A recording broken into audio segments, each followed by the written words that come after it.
Caros amigos, bem-vindos a mais um episódio de Hoje no Mundo Militar, um canal exclusivamente dedicado à discussão de temas militares atuais.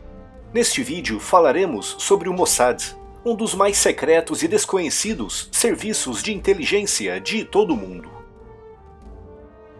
Se gostar do vídeo, não se esqueça de deixar aqui a sua curtida, pois isso ajudará muito no crescimento do canal. E se ainda não está inscrito, não perca tempo e se inscreva já!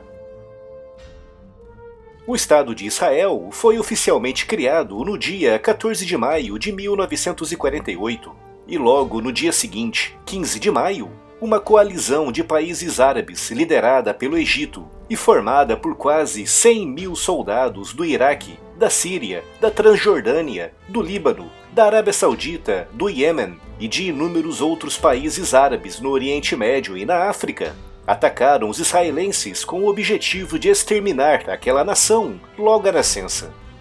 Nas palavras do egípcio Haman Hassan Pasha, secretário-geral fundador da Liga Árabe e um dos principais responsáveis pelo ataque, essa será uma guerra de extermínio e o massacre que causaremos no povo judeu será recordado para sempre, tal como hoje nos recordamos dos ataques mongóis e das cruzadas. A profecia de Hassan, feita numa coletiva de imprensa no Cairo no primeiro dia da guerra e transmitida pela BBC britânica para todo o mundo, não se concretizou.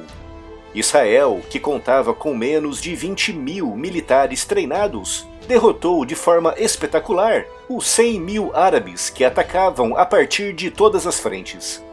Essa guerra deixou bem evidente que Israel estava muito vulnerável e precisava com urgência de um escritório capaz de agregar e analisar todas as informações obtidas sobre o inimigo.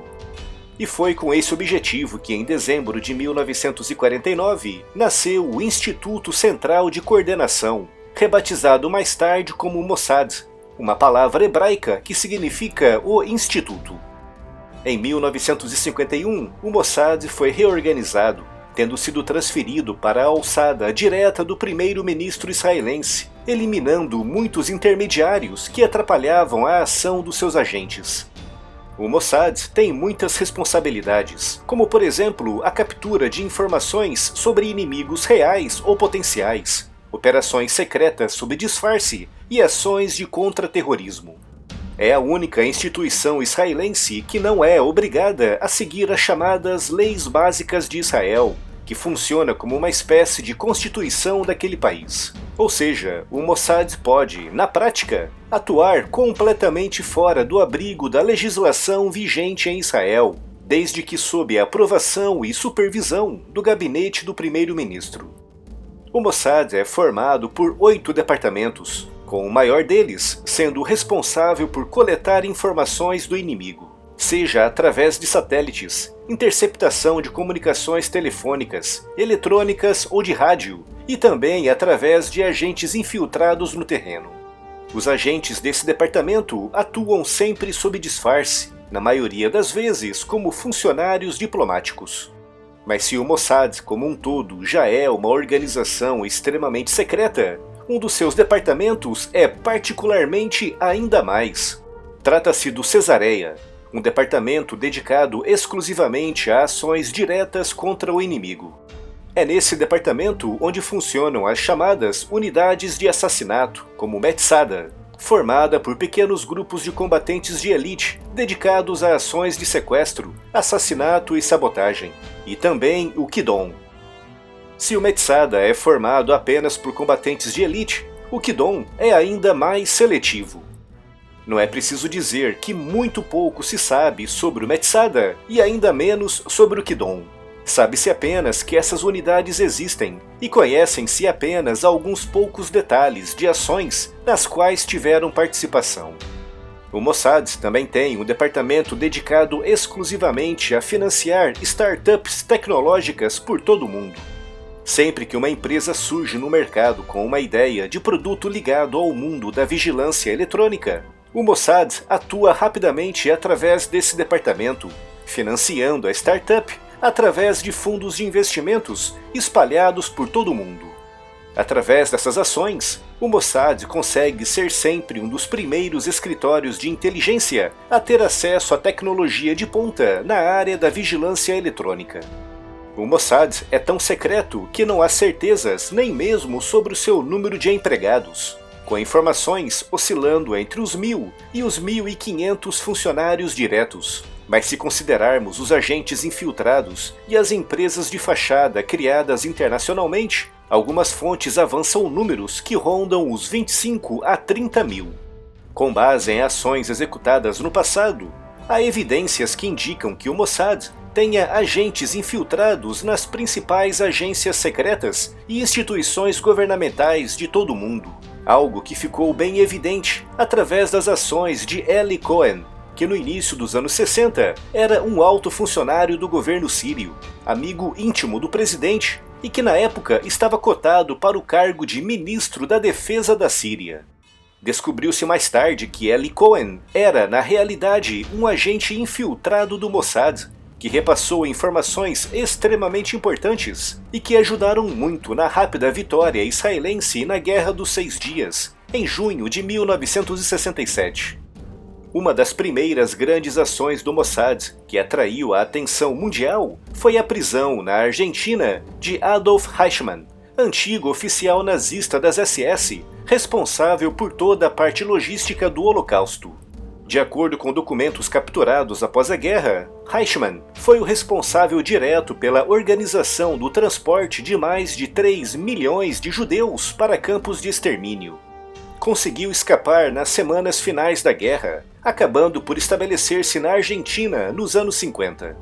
Graças à ação do Mossad, Eichmann foi identificado na região de Buenos Aires e sequestrado em maio de 1960, tendo sido levado sob identidade falsa para Israel, onde foi julgado e condenado à morte em 1962. Por pouco, o Mossad não capturou Joseph Mengele no Brasil, mas a operação acabaria por ser abortada por falta de informações. Outra grande ação de assassinato decorreu ao longo dos anos 70 e 80, após o massacre de Munique de setembro de 1972, quando terroristas árabes do Setembro Negro sequestraram e mataram 11 atletas israelenses durante as Olimpíadas de Munique. Como represália, a primeira-ministra Golda Meir ordenou ao Mossad perseguir e matar os responsáveis pelo planejamento desse ataque, resultando no assassinato de mais de 10 políticos e terroristas árabes nos anos seguintes, em ações extremamente audaciosas, com destaque para o assassinato do líder do Setembro Negro, Alim Hassan Salami, em Beirute, em 1972. Essas operações foram muito bem retratadas no filme Munique, de 2005. Em agosto de 2001, semanas antes dos múltiplos ataques em 11 de setembro, o Mossad alertou os Estados Unidos para a iminência de um grande ataque contra cidades norte-americanas. Mas tudo indica que a CIA não deu o devido crédito às informações compartilhadas pelos israelenses. Acredita-se que o Mossad esteja diretamente envolvido no assassinato de vários cientistas nucleares iranianos, que morreram em circunstâncias no mínimo suspeitas. No total, cerca de 6 cientistas nucleares iranianos de topo foram mortos nos últimos 15 anos em ações que parecem ter contado com o envolvimento direto do Mossad. Ações que afetaram e atrasaram muito o programa nuclear do Irã. Se fosse para descrever rapidamente apenas as principais ações do Mossad, esse vídeo teria, no mínimo, umas 3 horas de duração. Devido aos vários assassinatos realizados por agentes do Mossad na França, de árabes ligados ao ataque terrorista nas Olimpíadas de Munique de 1972, os franceses até hoje não se dão muito bem com o Mossad, com outras ações tendo também contribuído para essa relação conflituosa. Como por exemplo em abril de 1979, quando agentes do Mossad invadiram uma fábrica francesa em Toulouse que estava construindo componentes para um reator nuclear iraquiano, destruindo a fábrica francesa e os componentes que estava produzindo. O reator acabaria por ser entregue na mesma, mas seria destruído pela Força Aérea Israelense no âmbito da Operação Ópera, em junho de 1981. Outra ação de destaque ocorreu em 1966, quando agentes do Mossad conseguiram convencer um piloto iraquiano a desertar com um caça MiG-21 novinho em folha. Esse caça, uma aeronave de última geração naquela época, foi depois entregue aos Estados Unidos, que através da engenharia reversa conseguiram desenvolver contramedidas eficazes, anulando em pouco tempo a superioridade alcançada pelos soviéticos com esse avião. Outra ação de grande destaque foi na obtenção de informações que ajudaram na Operação Entebbe, o resgate de mais de 100 reféns israelenses e judeus que eram mantidos sequestrados no aeroporto de Entebbe, em Uganda. Os israelenses, cercados por países árabes que juraram destruí-los, encaram a sua sobrevivência com muita seriedade. Como diz o lema do Mossad, retirado diretamente da Bíblia, do livro de Provérbios 11:14, não havendo sábios conselhos, o povo cai, mas na multidão de conselhos há segurança. Antes de encerrar o vídeo, um recado bem rápido. Não se esqueça de conferir as novidades da loja. Encontrarão por lá produtos com temas muito interessantes, e todos diretamente relacionados com os assuntos abordados aqui no canal. O link da loja está aqui na descrição.